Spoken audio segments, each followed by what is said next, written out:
2019년 4월 15일 프랑스 파리는 깊은 슬픔에 잠겼습니다.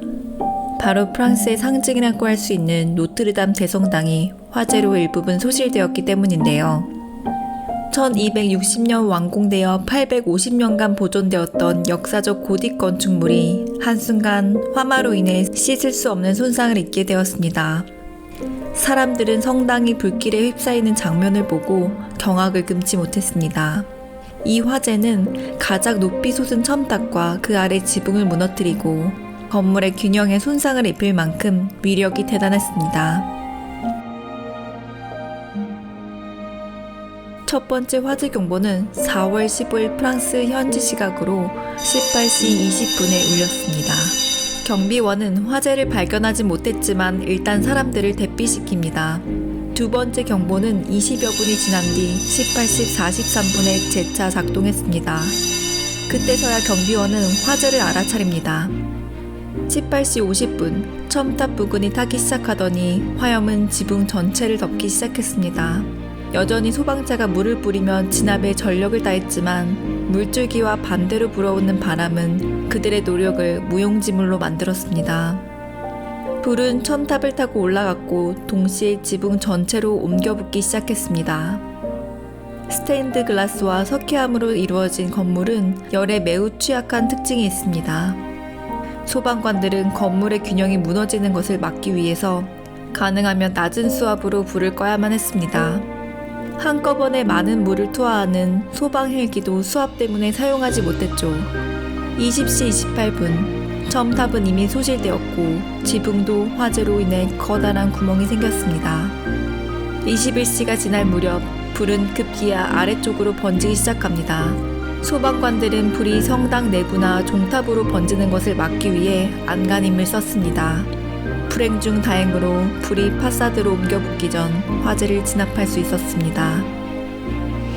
하지만 불을 완전히 끄는 데만 무려 9시간이 걸렸으며 상단부 나무로 된 다락, 국융 돌천장 800톤, 305피트에 달하는 타워 또한 화마로 흔적도 없이 사라져 버렸습니다.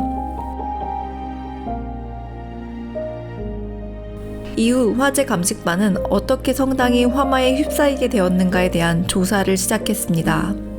몇몇의 전문가들은 담배꽁초와 전기 합선에 의한 것으로 추측했죠. 하지만 이는 여전히 미스테리입니다. 당시 노트르담에서 일했던 직원들에 의하면 화재 당일 월요일에는 사용된 전자장비가 없었다고 합니다. 게다가 직원들은 안전수칙을 철저하게 지켰습니다. 아직 모든 것이 추정뿐이지만 첨탑 바로 밑에서 불씨가 피어올랐다는 사실을 볼 때 엘리베이터의 전기 합선으로 인한 화재라는 의견이 가장 신빙성 있게 논의되고 있습니다. 전문가들은 화재 전 설치한 철골 비계, 즉 아시바가 철거되고 나서야 의심되는 발화점에 접근이 가능하고 화재 원인을 좀 더 면밀하게 조사할 수 있다고 합니다. 그 이전까지는 누구도 정확한 원인에 대해 알 수 없습니다. 화재 직후 첨탑에서 흘러나온 나무로 인해 작업자들은 한동안 성당 내부로 진입할 수 없었고 현재 코로나 바이러스로 인해 그 복구 작업 또한 늦어지고 있는 실정입니다. 화재 다음 날 각 분야의 전문가들로 이루어진 연구팀이 꾸려졌습니다. 이 연구팀의 임무는 복구를 위해 남아있는 잔해를 조사하고 작업자들에게 가이드를 제공하면서 손상된 건물에서 떨어져 나온 조각들을 채취하여 무엇이 화재로 소진되었는가를 확인하는 것이었습니다. 이 모든 잔여물은 과거 중세 성당에 대한 수많은 단서를 가지고 있죠. 하지만 무엇보다 시급한 것은 성당 건물 전체를 안정화시키는 것이었습니다. 둥근 아치 천장에 생긴 커다란 구멍으로 인해 건물의 하중은 분산되지 못하고 무너질 위기에 처합니다. 12세기부터 16세기 초까지 걸쳐 발달한 고딕 건물은 첨투 아치, 포인티드 아치, 플라잉 머트리스가 특징적으로 사용되어 있습니다.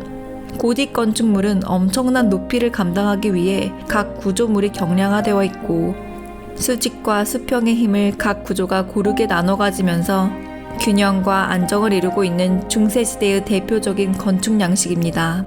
이 통합된 관계는 어느 한쪽이 중심을 잃으면 건물 전체의 균형이 무너지게 되죠. 이 화재에서 노트르담 성당은 아치와 천장의 손실로 벽은 바깥쪽으로 미는 힘이 증가되었습니다. 이 증가된 힘을 플라잉 버트리스만으로는 버텨내기 힘들었습니다. 때문에 연구진은 플라잉 버트리스 밑에 나무 프레임을 배치하여 안쪽으로 미는 힘을 증가시켜 전체적 균형을 잡아주었습니다. 하여 일시적으로 건물이 무너지는 것을 방지하였죠. 9시간가량 지속된 고열은 어떻게 건물 구조에 영향을 미쳤을까요? 당시 성당의 대부분은 석회암으로 건축되어 있는데 이는 매우 상징적인 재료입니다. 으브르 박물관을 포함한 대표 건축물에 석회암이 사용되었죠. 하지만 석회암은 열에 약한 단점이 있습니다. 석회암은 800도씨에 이르면 하얗고 부드러운 석회 가루로 변합니다. 하지만 이미 300도씨의 고열에서부터 석회암은 내구성에 타격을 입습니다. 이러한 변화는 석재 표면의 붉고 어두운 색감으로 가늠할 수 있습니다. 석회암은 기본적으로 많은 구멍으로 이루어져 있는데 높은 수압이 석회암에 순간적으로 작용하면 내부에 쉽게 균열을 일으키고 더 이상 건물을 지탱할 수 없게 됩니다. 한편 납으로 만들어진 지붕은 소방관뿐만 아니라 연구진의 목숨까지도 위협할 수 있습니다. 납은 부분적으로 300도씨에 도달하면 녹기 시작하는데 일부는 액체화되어 벽을 따라 흘러내리고 다른 일부는 기체로 변화되면서 공기중으로 떠다니게 됩니다. 화마가 지붕을 집어삼키는 순간을 보면 노란색 연기가 이를 증명합니다. 심지어 이 납성분은 불길이 거치면 가루가 되어 지상으로 내려앉는데 이때 사람들에게 납중독을 일으킬 수 있습니다. 때문에 화재 진압 후에도 성당 내부에 들어서는 모든 사람들에게 각별한 주의가 필요합니다. 따라서 성당 복구는 이 모든 오염물질이 제거된 후에 가능한 것이죠. 그러나 한편으로 노출된 내부와 천장에서 떨어진 잔해물은 건축물 연구를 위한 중요한 기회를 제공하고 있습니다. 한 연구진은 성당에서 수집한 돌 조각으로 이 돌들이 채색되었던 장소에 대한 정보를 알 수 있었고 상당 기둥부에서 나온 나무는 12세기와 13세기의 기원에 대한 역사를 말해주기도 합니다. 이 협동적인 연구 활동은 과거를 이해하는 데 도움이 되고 성당을 재건하는 데 있어 중요한 역할을 합니다. 화재로 소실된 많은 역사적 유산들은 많은 사람들로 하여금 안타까움을 자아내게 합니다. 하지만 한편으로 우리는 미래 세대에 물려줄 이 중요한 문화유산을 복구하고 연구할 중요한 기로에 서 있습니다. 그렇다면 우리는 언제쯤 연구 성과를 들을 수 있고 과연 어떤 모습으로 노트르담 대성당을 다시 마주할 수 있을까요? 제2부는 복원 과정편에서 계속됩니다.